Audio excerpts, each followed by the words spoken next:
Hello and welcome to In the Light. My guest today is Darrelyn Gunzburg.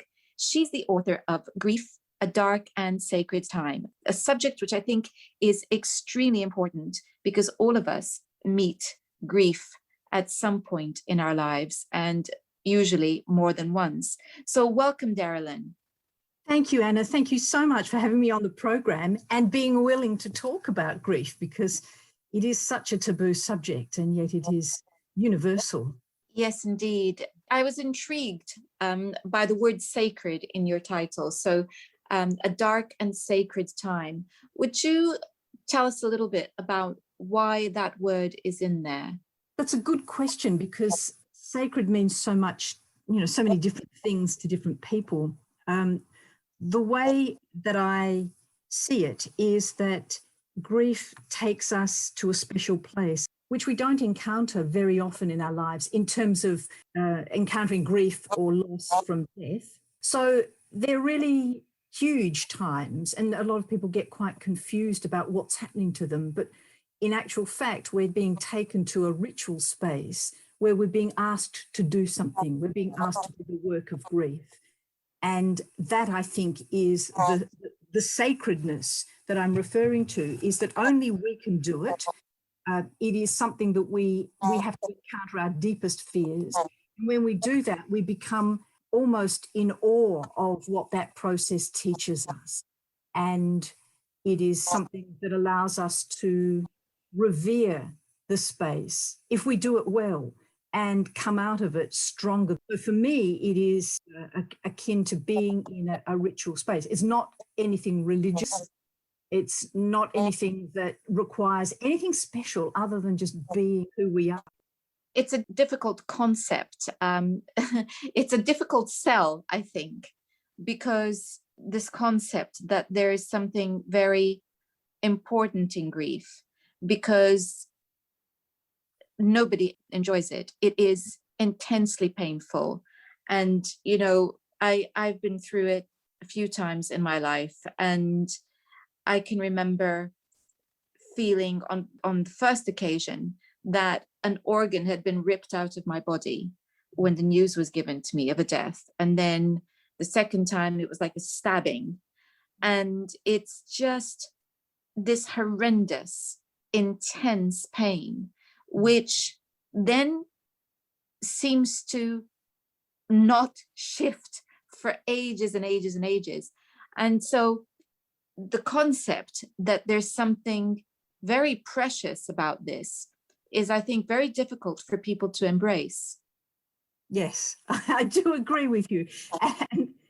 And the preciousness only comes afterwards. You gave an example of a wonderful story with which you begin the book, and I don't really want to go into that because I don't want to spoil it. I do want people to read this, but what I would say is that as an astrologer, there is so much that in astrology that speaks of this process of going into the underworld, and when you come out, you are never the same again. And here's the next bit, which you said, if you do it, if you work with it, if you do it properly, then you come out enriched.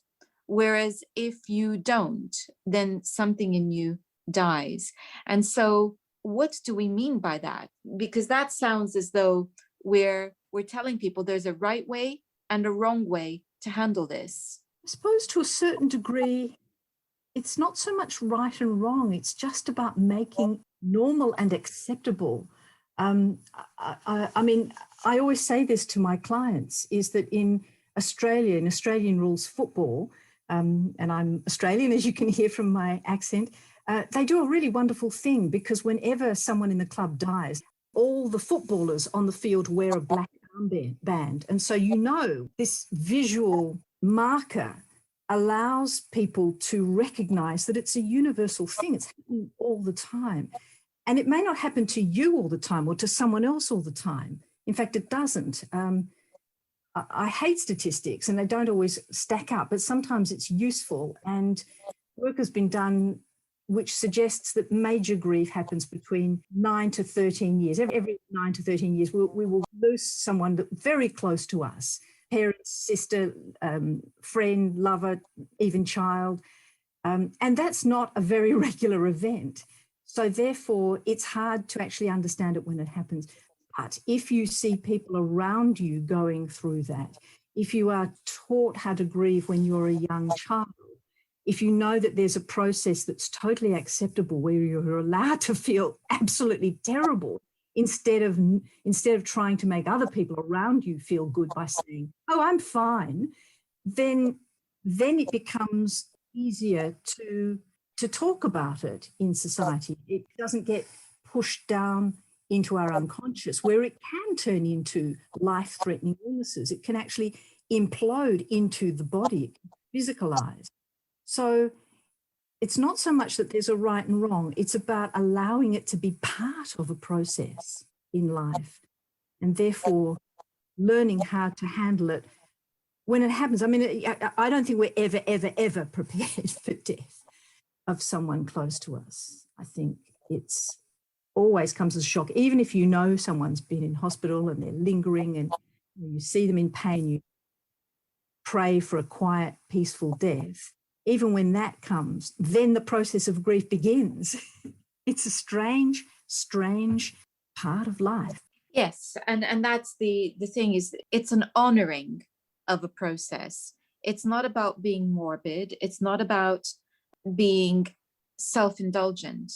It's about accepting that it hurts like hell, and that everyone is different and everyone grieves differently, and that there is no time frame in which you're suddenly miraculously going to be ready to engage with the world again. It's a deeply individual process. So I was just struck by what you said about the black armbands on the teams, because we used to have that, a similar tradition, didn't we, where we would wear black, and you can see that still in the Southern European countries, where people, particularly women, still will wear black, and Yes. and that kind of went away. So everything in our society is pushing grief to become more and more invisible, which is the bit which is potentially dangerous and unhealthy.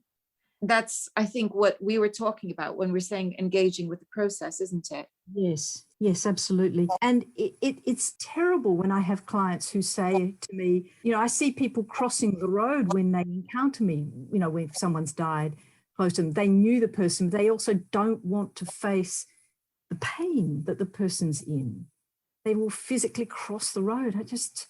My heart goes out to them. That's just so counter to what, as a society, we should be doing, embracing that person in grief, helping them. I mean, there are some, I think grief has its own difficulty, that there's the necessity to keep talking about it, to keep reliving, to keep going over, trying to make sense of it. We do encounter that a little bit. I remember when Princess Diana died, and on the BBC, they just kept running it. For 24 hours, they just kept running the news that she had died. It was a bit like when Philip, Duke of Edinburgh, died recently. It takes time to actually, the information to sink in and for it to become a reality.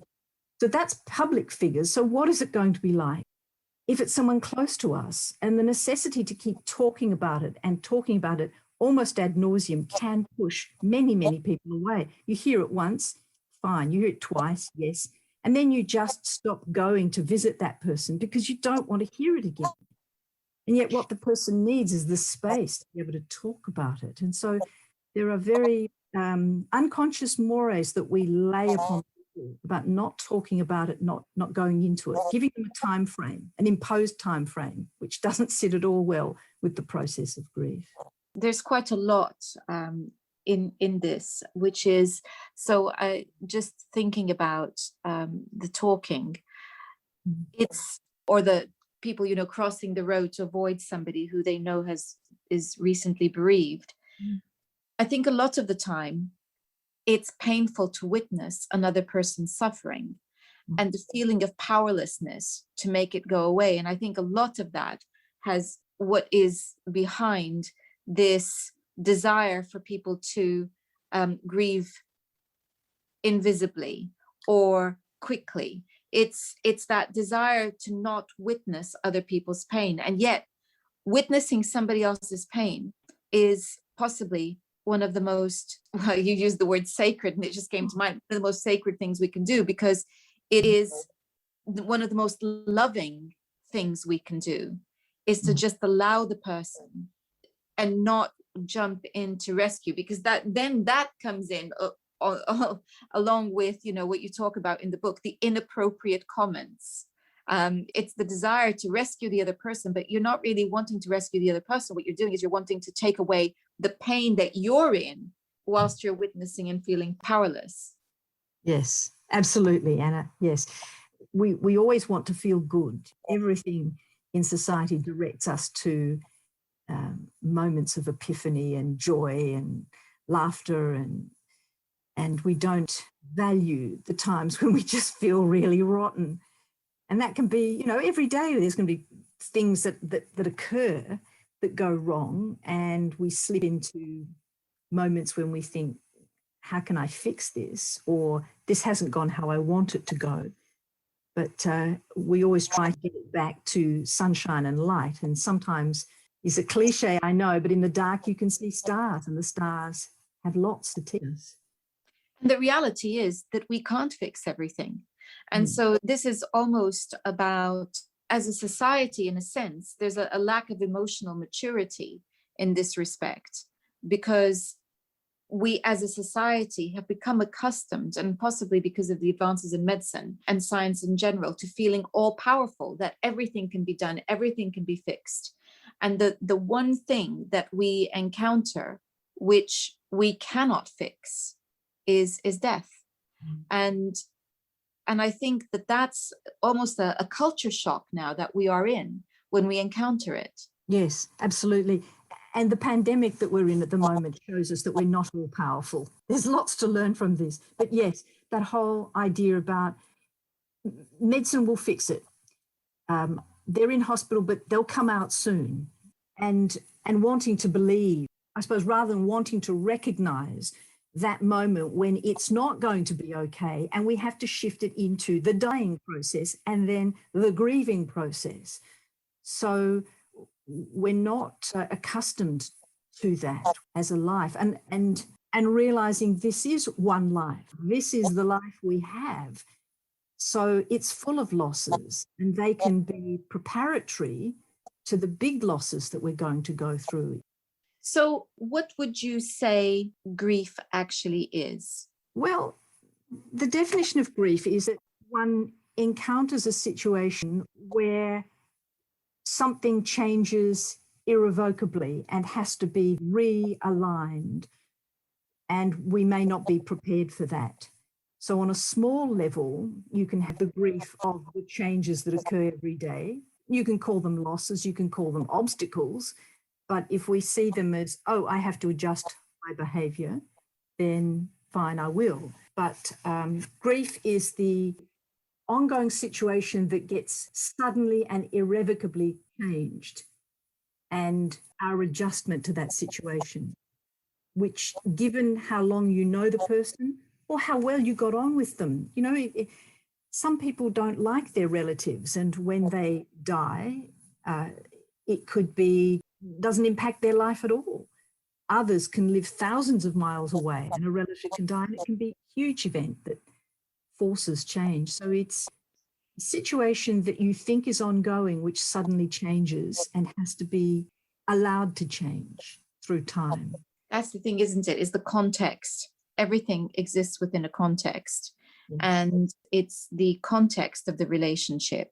And I find that clients who come to me who have, we can call it perhaps unfinished business, or who had very complex relationships, I call those complicated bereavements. And the journey is to help them go through from working out all of those complex emotions around the relationship, which now cannot be resolved with the other person, and get through to the other end. And I can remember a client once saying to me that she felt that our work was done and she was very happy with our work because now she could just miss her husband.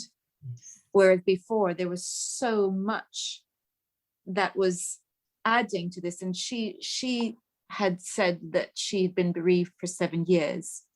And finally she thought, I can't continue as I am. I have to somehow process everything. And it was the unfinished business that was really trapping her in pain. And when she got through that, to come to the other side, she said, now I can just miss him. And that was such a simple statement, but it meant she was at peace. And I think that's what we're aiming at, isn't it? It is. And you mentioned she had been doing this for 7 years and had come to a satisfactory place where she could just miss him. And so that old cliche, time heals all wounds, isn't true. No. It's what you do in the time that heals. Because people can get trapped at a point in time emotionally. And that's what we're talking about. Yes. They can get trapped because thinking that if I just go out and do more of what I was doing before, it will pass. Or I'm never, ever going to change the house I'm in because that's where the person that I loved lived. And if I don't change it, then they'll always be there.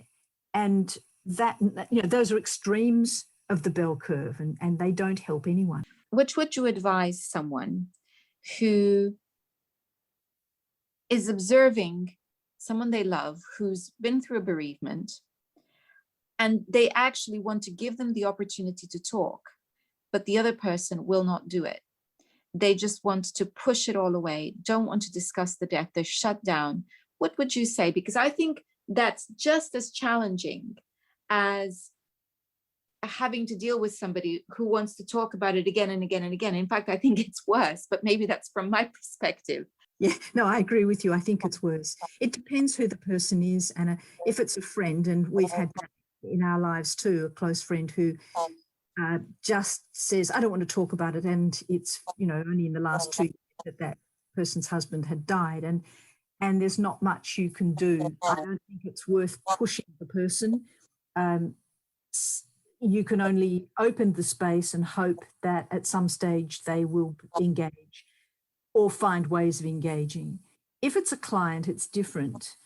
You work with clients. I work with clients in grief too, astrologically, and you can see the value of predictive work is that you can see the journey ahead, whether they've lost someone recently or whether they are experiencing an anniversary which is pushing emotions that have been pushed down for some years. And I am always of the mind, and I had a client recently where she just lost, in the last month, she'd lost her son from a brain tumour from an accident. And normally I wouldn't see anyone that soon, but she was someone I knew. And I could see that the next 3 years were just hell. And I told her that, and then I said, and after that we start to see changes. You'll only be able to handle the changes if you engage with what's being offered to you now. Do the work. It's horrible, it's intense, and it pushes you, but by being proactive, you engage with that energy rather than sitting there and having that energy turn inwards and create health problems for you. And there's a certain healing that occurs in clients, as I'm sure you know, by telling them that it's bad for this amount of time. But then there's a chink of light that comes in here. It's not all sunny and bright, but it starts to move. It starts to change if you do the work that's being asked of you here. So it varies. To answer your question, it varies as to who the person is. Exactly. And so the other thing that happens, and there's at least one example in your book of this, is when people experience multiple deaths in a relatively short period of time. And I would imagine that it just feels like you've just gone into shock. I guess the question I have for you is, how can friends and family support someone and help them go through from this state of shock in which they're almost numb into something that is perhaps more healing? Yes, it's a good question. If it's a family member, then the family is going to experience it. So if it's the father of a person, then it's going to be his wife, his children, his siblings. And that can shatter a family if it's a first major loss that perhaps the children are encountering. It's almost like a solar system, it works, and then suddenly a planet gets removed from the solar system and everything else has to shuffle, and it can cause a lot of damage, particularly if there's money or finances involved, or real estate, or a will that gets read out and people are expecting something they don't get.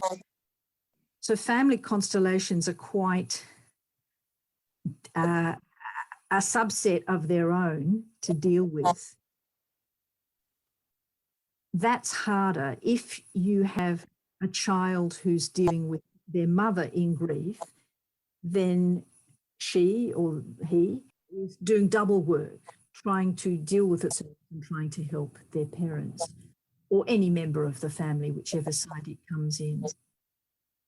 So the best way to do that is, as they say on the airplanes, help yourself first and then help your child, or help. That's what they say on airplanes when they're talking about the equipment. But here it would be, do the work as much as you can and just be with your parent.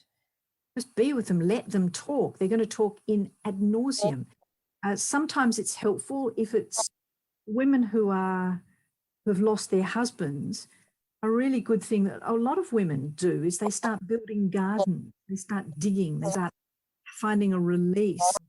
It's very healthy to do that. It's wonderful being in nature, but it's also giving a flow to the stuck energy and helping them to deal with anger, helping them to deal with lethargy, and obviously being out in the open air and being with growing things. Not so easy if it's a father. Depends on the type of man he is. He's going to encounter anger, his own anger. He might shut down. Again, I would just say if it's a child, it's very hard. You know, the child or a parent has to deal with their own issues first, because they're no good to anyone if they are struggling, because they're just going to be set off by the parents' grief. But sometimes it can be good to grieve together, to talk about things, talk about the person who's died. Again, the theme that keeps coming through is everything is within a context. So a death happens within a context of a relationship, within the context of a family, and all the relationships within it. So this is why what makes it so complicated, because people will grieve differently even within a family. Some want to talk about and share memories, others don't want to talk about it at all. And it's a very tricky balance. But I think what is possibly most helpful to say is, whether you are within a grieving family and dealing with your own grief, or whether you are a friend supporting somebody who's grieving, just to listen and be there is probably the single most valuable thing you can do, and let them give you the lead as to what's needed. Sometimes, if somebody has just recently lost someone they love, just doing simple things for them, like helping them with shopping, because they feel like they can't cope with the normal everyday stuff. A friend of mine last year, when I lost my dad, did something that was just the most beautiful thing. She just brought me a cooked meal. She made a meal for me. And it was just that beautiful act of kindness that was wonderful. So it's, you can help out on a practical level, and you can listen to what the person actually needs.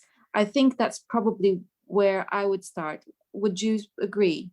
Yes, absolutely. Creating the space for them to be able to deal with it as they need it, as it arises. And that means listening, being a good listener. We'll jump in and try to fix it. We've talked about this before, but it's really hard to be just to be with the. I think the other thing that I've found, which has been hugely helpful, when people are at that stage where they just want to talk about the person all the time, and I think that's separate to wanting to talk about how the person died, because sometimes that's a whole other issue. That's almost like being stuck in trauma, and that's a different thing. But when they are in that phase where, and I can remember going through this, where I'm just flooded with memories all the time. And very often this happens, leading up to the funeral, where you're just, there's memory after memory coming through. I think it's something that I've found helpful to many people is to create a photo album, to somehow collate memories and information. And I've seen people do this when they're preparing for eulogies as well, for the funeral. It turns into a very beautiful healing process, because what they're doing is they are processing the relationship, the memories of the relationship, and at the same time honoring the person and that relationship. So that's something that I often work with clients to help them to do. That's a lovely thing to do, Anna. Yeah. But this process about capturing those memories, of course, continues right through. And even after the person would say, I feel that I can miss him, as your client did, anyone will still further down the track encounter an anniversary, or they'll suddenly open the cupboard and find there's a dress or a shirt that the person had worn that they've been keeping to one side, and suddenly those floods of memories will come back. And even that is a good time to do the process, the work of grief, which is, do I still want to say something to him or her? Is there something that I forgot to say? Is there something I regret not saying? And what would I say to them now if they were still here? There's something else, actually, which is part of the pain. Part of the pain is that feeling of something having been severed, so that connection is severed and irrevocably taken away. And so one of the things that I also, working with clients, encourage them to do is to continue to talk to the person. If you want to, you can. And right after my dad passed, I was talking to him almost incessantly, far more than I would normally have, because it was just a reminder that connection is broken physically, but it cannot be broken emotionally.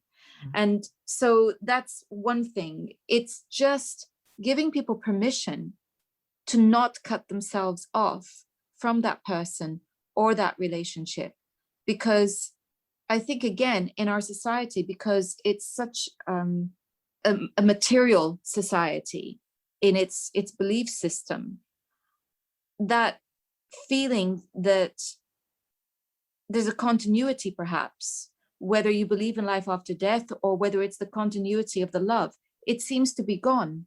And then it makes it so much harder. So that's something else that I recommend. I once, one of our beloved cats, she used to sleep in the kitchen. And the first thing that I used to do in the mornings was I used to go in and say good morning to her. Now, she was deaf. She couldn't hear me, but it didn't matter, because she could feel me coming in. She could feel my footsteps, and she would look up. And when she passed, for at least about a month, I would come into the kitchen and still say good morning to her first thing. It was a very precious thing to do, because it meant that I could take my time to adjust to her not being there. Yes. And so I think this is yet another aspect that is really important. And you're a very smart woman, Anna, because handling pet loss, animal friend loss, is something that is very, very real and not necessarily taken as a real loss, and yet it's intense, just as intense as if you lost a human friend.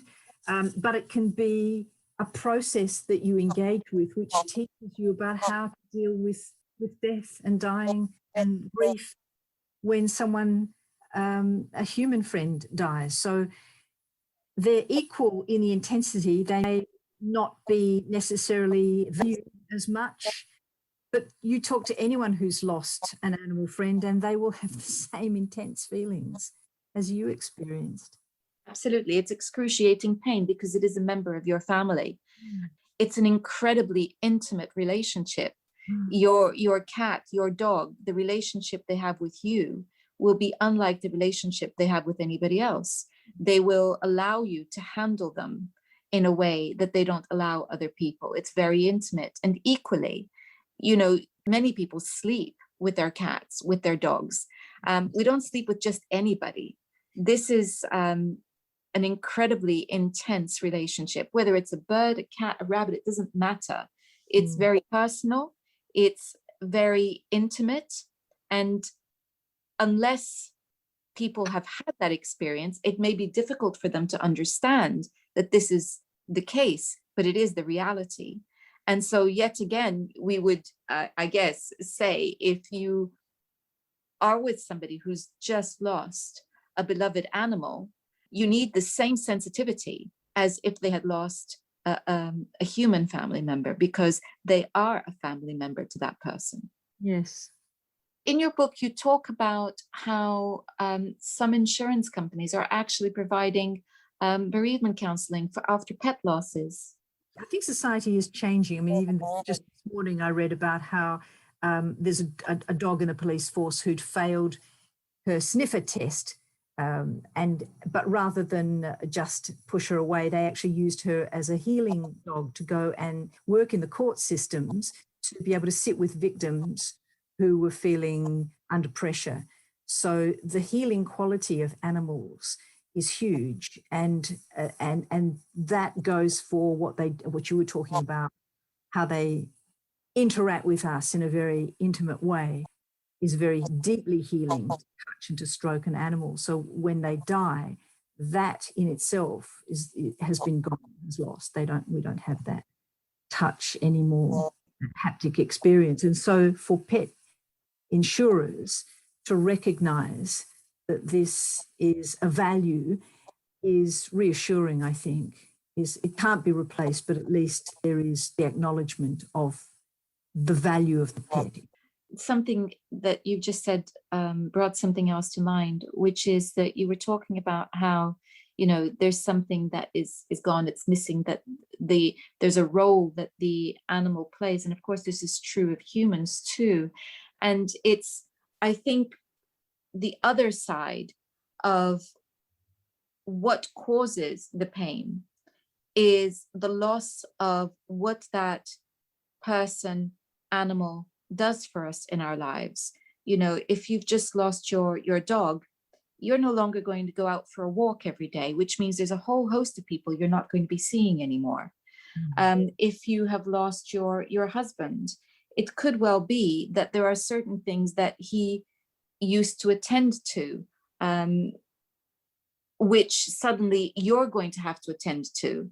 It's all of that, and that adds to the fear around loss, I think. Yes, that's right. That's right. Everything changes. It's not just the person has died. There's a whole lifestyle that's now gone and lost, and that takes time to adjust. It's the emotional response to the loss and that process of adjustment that is the grieving process. And it's like going on a long walk, a long journey across terrain that is unknown, which can have swampy bits and hard, rough bits and all sorts of weather. And in walking that terrain, you learn about yourself and your ability-based life at the end of it, and how to do that, recognizing that the person hasn't gone. They've just, it's not that they haven't, they've gone physically, but there is a relationship that still lives, and that relationship has to be honored in a different way. We're talking, of course, about deaths which are natural. Yes. I would say that deaths which are accidental, or in the case of murder, I think that's a whole different category of trauma. What would you say about dealing with those deaths? That's not something that I've encountered, so I can't speak from working with clients who've had to deal with that. And I would probably not deal with clients in that regard, but send them to someone who was qualified to deal with that. That's just, it brings in so many other issues. Interesting that that's exactly what you're saying, is that this is a trauma in its own right. It's no longer a simple case of bereavement. There's a trauma there. So I would understand completely why you would say that. It may be that once they've worked with the specialist in that field, that they could come back if they wished to in some years' time when things are in more cohesive whole for them. But in the initial phase, it's something which is, specialized trauma. And so beyond what I could help them with, but I know that there are people who are skilled in doing that. The part of your book, my favorite bit actually, was one of your case histories, which was the journey of a man who lost his son, and how through that it opened him up and enabled him to live a fuller and far more emotionally engaged life. And I think the reason that is my favorite part of the book is because it illustrates the very thing that we started this conversation wanting to say, which is that although this is not something we seek, it's something actually we'd rather avoid. When we allow ourselves to go through that pain and give ourselves the space to process it, there's the potential for something incredibly rich that awaits us. And that is a greater understanding of ourselves and others, and consequently, a deeper ability to connect. And I think that's, for me, that one of the things that I loved about the book was that you illustrated that really well. Thank you. That's very kind of you. Thank you.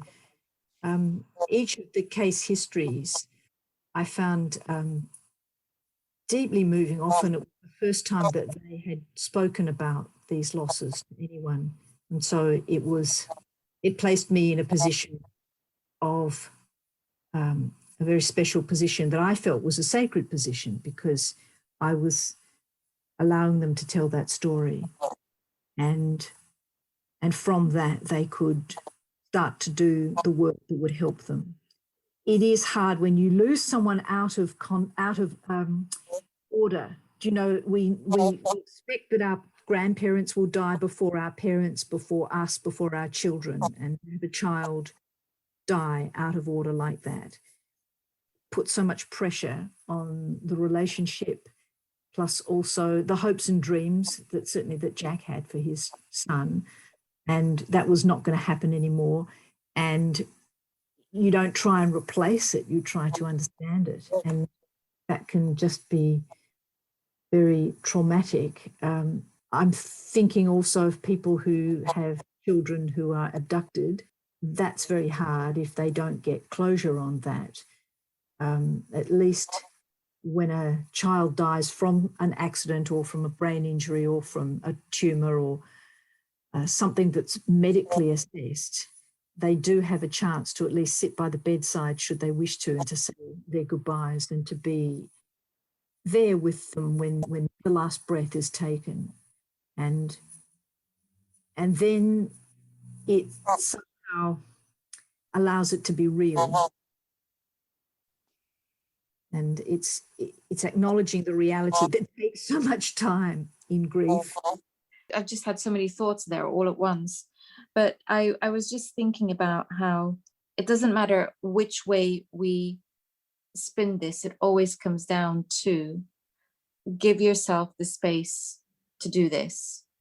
Give yourself or others the space to do it. Don't expect for there to be a day when you wake up and everything is going to be better. It's not like that. It's not linear. You'll have some good days, you'll have some terrible days. And that's okay. I think and somewhere along the road, what happens is that you begin to make sense of things, make sense of the feelings. And when we were talking about the need to do this, and Darrelyn, you talked about how if you shut that down, it can cause health problems. I've had people come to me with anxiety attacks, which they never would for a moment think it has a link to bereavement. And yet there's a very well-known connection between anxiety attacks and bereavement. And it generally happens amongst people who are not allowing themselves the space to process their feelings. Yes, absolutely. There's a lot of health issues that can result, which I talk at length in the book. But I just wanted to add also to that, Anna, I think what grief teaches you is do it now, say it now, don't wait for another day. Tell the person that you love them. Speak up, be engaged, because you might not have the chance tomorrow. Life is very fragile. We don't want the regret of not saying things. Yes, that I think is an absolutely wonderful piece of advice, which is value those that you love now and treasure every moment that you have together, because it is finite. And whether it's you who leaves first or whether it's them who leaves first, it doesn't matter. What you want is you want to treasure the person, and that will actually make the bereavement process less complex than it would otherwise be. Yes. I'll just add to that. There's a game I sometimes play with my mind, and it comes from a film called About Time, which stars Bill Nye. I don't know if you've seen it or not. I have it. One of my favorites. Yes, I know, it's wonderful. Every time I mention it to someone, they say, yes, it's one of my favorite films. And I play that game of thinking, this is the day I came back to experience. Now let me just re-engage with the loveliness of this day. And it puts it into perspective, that maybe I have died and I'm coming back, and this is the day that I want to experience. And so it makes the moment much richer. And that makes me think of the subject of our podcast last week, which was gratitude. So I think it's almost like we're coming full circle. Appreciate the present, appreciate everything that is there, and take joy in it. And then when the hard times come, as they inevitably will, you will have more resilience to weather out the storm than you would otherwise have. On that note, I just want to remind everyone that the book that we have been discussing is Grief, A Dark Sacred Time. And my guest today has been Darrelyn Gunzburg. And I will put a link to the book on the notes accompanying this podcast. Darrelyn, if people wanted to get in touch with you, how do they do that? If they go to our website, which is www.astrologos.co.uk, or they can find me at darrelyngunzburg.com. That's wonderful. Thank you so much. And it's been a pleasure. I'm sure that you and I are going to cross paths again. I hope so, Anna. It's been just delightful. Thank you so much for giving us, all of us, the space to talk about such a precious subject. Next week, we are going to be looking at yoga, and we're going to be talking about the spiritual connection that yoga can help us to develop. Thank you for joining us on In the Light today, and I look forward to your company next week.